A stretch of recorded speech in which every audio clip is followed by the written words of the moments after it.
Durand কাপের প্রথম ম্যাচে সাউথ ইউনাইটেডকে 5-0 গোলে উড়িয়ে দিয়ে আত্মবিশ্বাসের বশবর্তী ইস্টবেঙ্গল বুধবার নামধারী এফসির বিরুদ্ধে নামছে তাদের দ্বিতীয় ও অত্যন্ত গুরুত্বপূর্ণ ম্যাচে। ময়দানের লড়াইয়ের ঠিক আগের দিনই ম্যাচের গুরুত্ব সম্পর্কে স্পষ্ট করে দিলেন কোচ অস্কার ব্রুজো। তিনি জানান, এই ম্যাচটাই নির্ধারণ করে দেবে গ্রুপ থেকে কে যাবে পরের পর্বে। আর তাই এক প্রকার ফাইনালের চোখেই দেখছেন এই ম্যাচটিকে লাল হলুদ শিবির।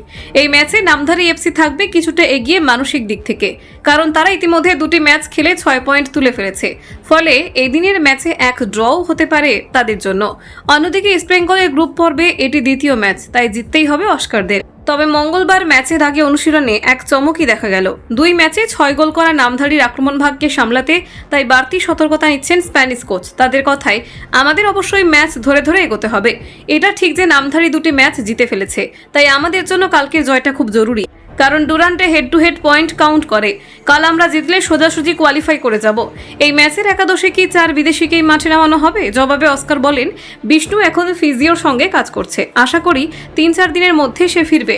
বাকিরা পুরো ফিট, তবে এখনও প্রাক মৌসুম চলছে, তাই আমরা রোটেশন চালিয়ে সবাইকে সময় দিচ্ছি। 90 মিনিটের পুরো চাপ নেওয়ার মতো ফিটনেস অনেকের এখনও তৈরি হয়নি। অন্যদিকে নামধারী দল সম্পর্কে সতর্ক অস্কার। যদিও আত্মবিশ্বাসের অভাব নেই তার বক্তব্যে। তিনি বলেন, আমি আমার অবস্থানে থাকতে পছন্দ করি। গত মৌসুমে নামধারী আই লিগের প্রথম ডিভিশনে ভালো খেলেছিল, তবে শেষ কয়েকটি ম্যাচে তাদের পারফরমেন্স একটু পড়েছিল।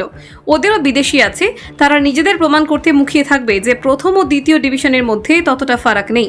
তবে আমরা প্রস্তুত। সোশ্যাল মিডিয়ায় সমর্থকদের মধ্যে একটা প্রশ্ন ঘুরপাক খাচ্ছে, 13 দিনের ব্যবধানে দ্বিতীয় ম্যাচ কিভাবে তৈরি হয়েছে দল? অস্কারের কথায়, না, আমি রিল্যাক্স এই শব্দটা বিশ্বাস করি না। আমরা চাপ বা রিল্যাক্স এই শব্দগুলো নিয়ে ভাবি না। প্রথম ম্যাচের তুলনায় আমাদের ফিটনেস এখন অনেক ভালো। অনুশীলনে আমি সন্তুষ্ট। দল এবার অনেক কিছু বলার মতো অবস্থায় রয়েছে।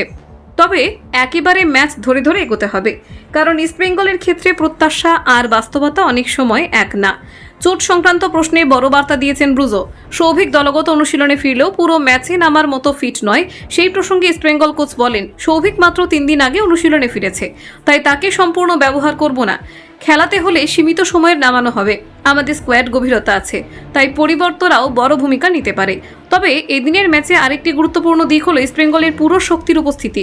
বিদেশি খেলোয়াড়েরা প্রস্তুতি ম্যাচে মাঠে নেমেছেন, ফলে প্রতিপক্ষ নামধারীর বিরুদ্ধে তারা পুরো শক্তি নিয়েই ঝাঁপাবে।